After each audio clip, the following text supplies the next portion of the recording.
The problem with us, a lot of people, is that we end up seeing what the books of fiqh say without remembering that books of fiqh happen to be books of law.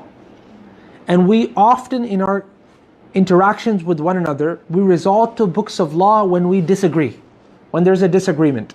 In normal circumstances, we don't pull out the books of law and say, look, it's halal for me to do this. Look, it's technically okay for me to force you into marriage. A man says to his daughter, for instance. Why? Because this madhab said, or that madhab said, etc. That's not the type of thing that these people who are codifying Islamic law were even thinking. Because the books of Islamic law were not accessible through Google searches in the past. They were given to judges. Literally, the books of Islamic law, they were primarily used for what? They were used by judges. And that's why in every country where the judicial system would be based on one madhab, the books of that madhab would be readily available, and the people would primarily study that madhab as well, because through this madhab they would become lawyers and judges. Do you understand?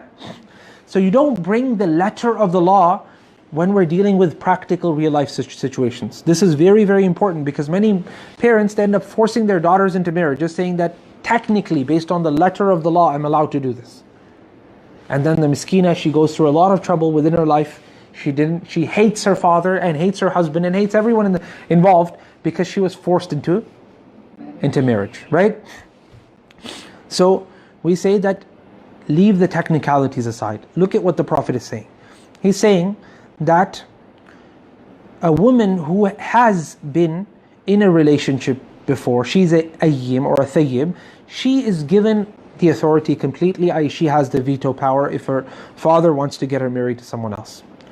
As for a woman who's not been in that relationship, she's a virgin, then she should still be asked for permission. Now, they asked, how do we know she's giving the permission, O Prophet of Allah? The Prophet ﷺ said, "An taskut," that she is silent. Now imagine what the Prophet would say if she's screaming out loud saying, I don't want this man. Do you understand what I'm trying to say? But people, they take the letter of the law and they say, you know what, technically I'm right, the Sharia is on my side. Even if it is on your side, technicalities are not used in real life always, okay? This is very, very important to note. Technicalities just means, okay, this contract was valid. Doesn't mean it was the best thing to do.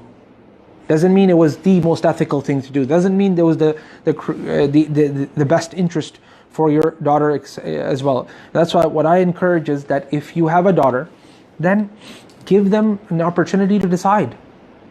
They're going to be living the life. You know, many parents, they're like, you know, we also have to make sure the parents are right. Why? Because how are we going to have...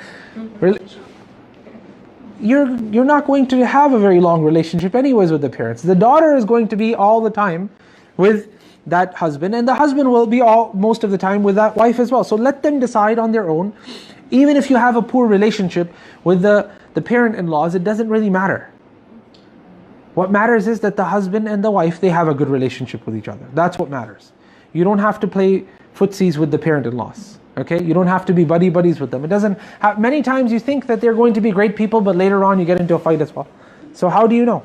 So that's why let them decide, let them come to an agreement. If that family, if that individual is in the best interest of the daughter, and that girl happens to be in the best interest of that man, then Bismillah.